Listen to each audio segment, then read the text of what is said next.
Hi guys, so we are at page 249, so still presenting trail guide to the body, head, neck, and face. This time the posterior scalene. We're looking at the image here, 5.48 at the lateral view, where we have the partner in a supine position. All the trapezius is cut. The therapist is strumming across the middle scalene. Okay. So partner being in a supine position, the posterior scalene extends laterally off the neck and is squished between the middle scalene and levator scapulae.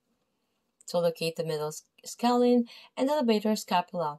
So place a finger between these bellies and sink inferiorly. Slowly strum across the thin band of tissue, running laterally from the transverse processes to the second rib.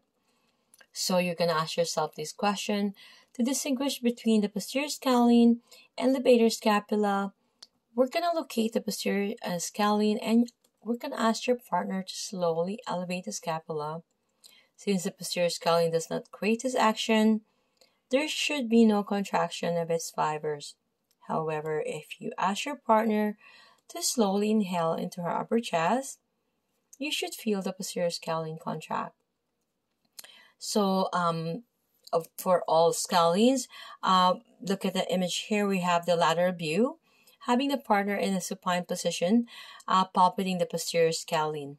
Okay, as you can see, the therapist is trying to strum and trying to palpate the posterior scalene, and this next to the levator scapula, and of course the anterior and middle scalene.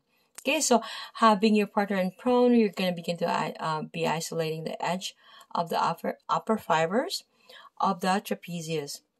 Then you're going to curl your fingers around the anterior edge of the trapezius into the tissue of the lateral neck.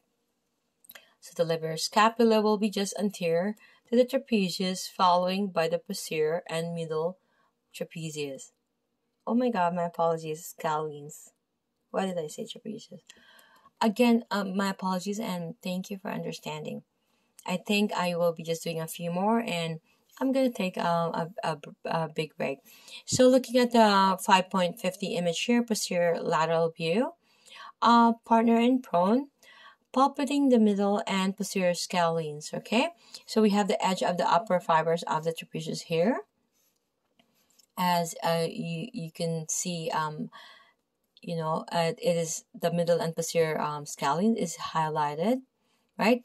As you can see, where the location of the therapist. Okay, so this existence of a fourth muscle, the scalene minimus, is one of several variations on the scalene muscle group.